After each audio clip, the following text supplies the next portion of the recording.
Hi y'all, it's Vinoy, and today in part 13 I'm going to show you how to make one of these puzzle hearts. They're so cute and there's so many different ways, and the way that I know how to do it, you're going to end up having enough for 6 heart pages. They're so cute. You can use one-sided cardstock or one-sided paper to make them. You don't need it to be on the other side because you can't see the other side. It's glued on. And then you just slip it into a page and glue it down. It looks like this. It's so cute as a page. And then if you use light colors like this, they can write right there. The back is just a piece of any kind of thicker paper, like you want it to be, so your journal is about 5.5 inches across and 9 inches long. So you want to cut your paper so it'll fit inside of your journal. And then you want to make your heart big enough to cover the paper. And I'll show you how to make the heart. I just got a piece of, like, you know when you buy packs of paper and that piece of cardboard that's on the front? Let me see. Well, I can use this. There's a piece of paper on the front that you're just going to throw away, like it's really thick and shiny. I save those and I make a lot of my templates out of those because you can cut them and they're very, very sturdy. Anyway, the first thing you're going to do is cut a heart. Like, just get a piece of paper like that, and you know it'll be folded, and you just cut a heart. You can have a thinner heart like this one, or a fatter heart like this one. And when I cut them, they're not even, so I just kind of like trim off the edges and have my heart, and I keep it forever and ever. And then from then on, when I make them, I have 2, the fat one and the skinny one. I can use whichever one I want. Let's see which one I used. I used this one to make these. Anyway, so the next thing you're going to do is get about 6 pieces of paper, any kind of paper. Like I said, the back doesn't have anything on it. So let's see, I'm going to get about 3 of them so it won't be too thick for me to handle.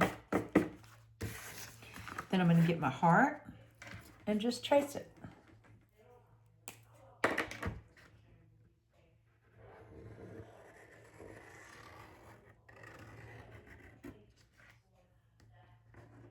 Oops, I moved a little.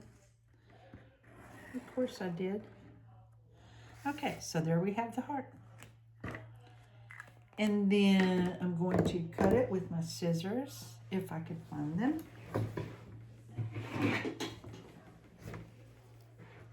I have a rolly chair, so I can just scoot from one end of the table to the other. One of these days, I'll show y'all my craft room. Okay, I have 3 pieces of paper here, and I'm just going to cut this heart out. It's not going to be perfect because I'm not perfect, but that's okay.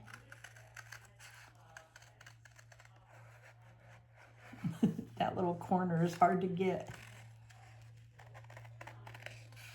And then try to keep your papers together because you know how paper moves around when you cut it.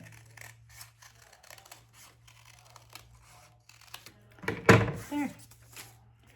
Okay, now, so I'll do this twice because I have 3 pieces of paper. Well, I need 6 different, 1, 2, 3, 4, 5, 6 different kinds of paper. But just pretend like this is. Let me see if I can get one that, there, you can probably see easier with this yellow one what I'm doing. Okay, now I'm going to fold it and make sure both sides of the heart are the same. And don't crease it real well because you don't need it to be creased that perfectly. But now I see that I have a little of the yellow showing, so I'm just going to go around and trim that off. Because I do want both sides to be as close to the same as I can get them. Okay, Now we have our hearts ready. And then if you do 2 sets, then you should have 6 of them. So this is what I'm going to do now. I'm going to cut straight across with my ruler. Oh, I forgot about my Band-Aid, y'all. Yesterday I made like 72 burritos for the whole family. And the only Band-Aid I could find was this dinosaur Band-Aid. Well, all the boys are in their 20s now. I have no idea how old that Band-Aid is. But every time I make burritos, I burn myself. Okay, see the 2 top sections of the heart? Like these 2 top sections? I'm just going to go through and cut them. And I want it to be 2 separate pieces. So I'm going to get right even with that little thing right there. And try to get this as even as I can across.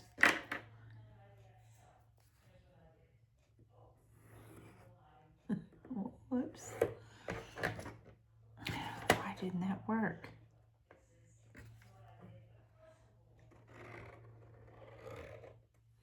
That worked? There.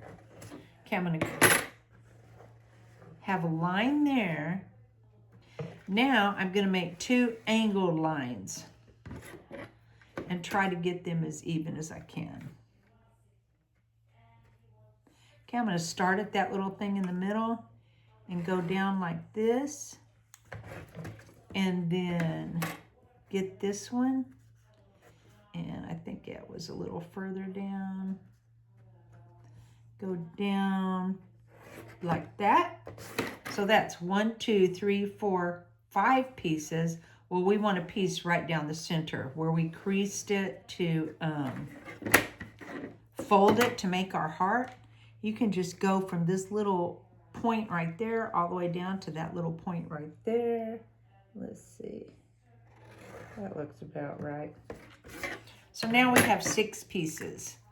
1, 2, 3, 4, 5, 6. And we're going to cut them out.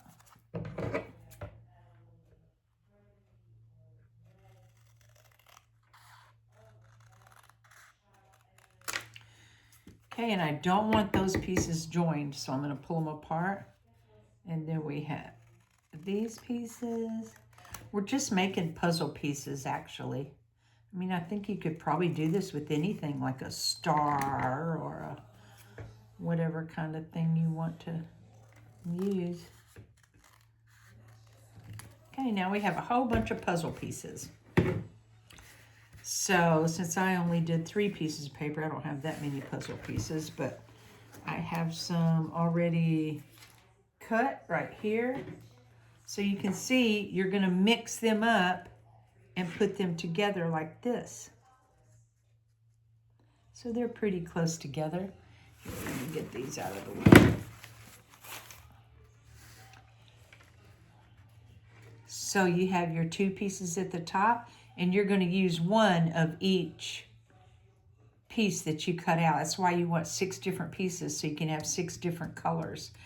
And then you'll just fit them together like this. They won't match perfectly, but that is fine because they are from different pieces of paper, and there is slight movement in the paper. So now you're going to distress them. So it's going to end up looking like this. The 6 pieces, don't they look better distressed on the edges? Like, look at this one. You can tell it doesn't look done. But then you have this one with the distressed pieces, and it looks so pretty like that.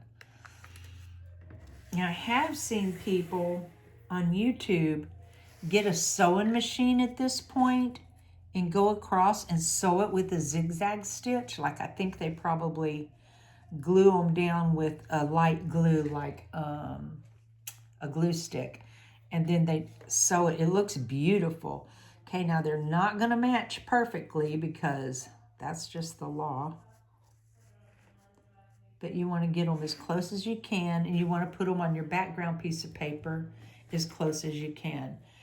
These are a little bit big for this paper, but it doesn't matter. We're going to glue it in a journal. It's going to be fine. And so now we'll glue them on. because they're all distressed and ready. This one is a double-sided one, but apparently I liked this flower side. Just going to get it as even as you can, straight across. But then I found it works out better if after I've got the wet glue on, I angle the edges up a tiny bit. Like just push them up a little tiny bit. It makes everything fit better. I don't know why. It just does. And then we're going to glue the next two pieces down. Hope y'all are doing good. Had a good Memorial Day weekend.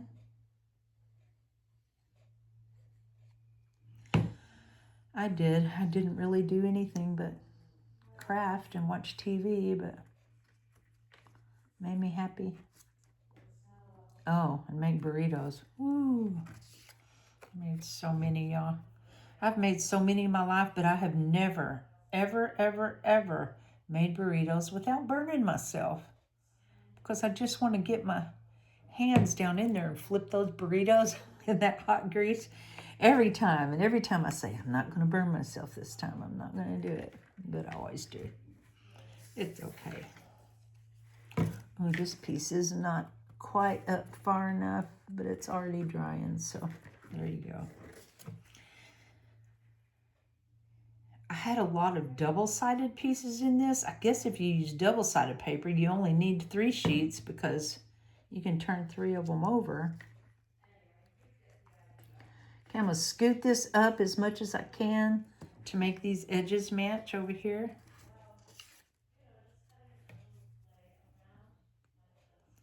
And somebody's been telling me that they wanted to see actually how I did the actual cover of a journal. So I'm going to make a video of that this week so y'all can see how to cover one. It's very simple, very quick. Okay, now I'm going to get this and dry it off. And there. Wait, let me get that baby down there. See, and that's how you make your heart. Isn't that so precious? And it looks so cute in a journal. And they can still write on it. Depends on what kind of stuff you use. I use this shiny paper, so they probably can't do it very well. And then look, I only glued 3 sides of it down. So I have this huge, huge pocket here where I can put a really big journaling card. Let's see if this one will fit. It's orange and it matches one. Let me see. Isn't this journaling card cute? It's a really old vintage one from Graphics 45. I don't think they make those anymore. It was from a paper pad called Bohemian. I just loved it. I've been using that particular journal for very special things for like a year. I mean, many years, many years. And then I went to buy another one because I almost used everything up. And it's no longer in print. Makes me so sad. But I'm going to let this dry and then use it in another journal. I will see you guys next time. Thanks for watching. Bye. Like and share for a chance to win a free journal. I'm going to have a drawing at the end when we finish this journal. And we're just about done with Signature 1. I don't have very many pages left to decorate in it. And of course, I don't want to decorate them all. So anyway, I'm going to give away a journal at the end, either one of the journals I'm working on now, the journal that we're making through here. Well, I think I'm using about 2 journals to show y'all every day. But then I have journals up on my Etsy shop. And whoever wins at the end of this from liking and sharing will get their choice of whichever journal that they want. All right, I will see you guys next time. Bye.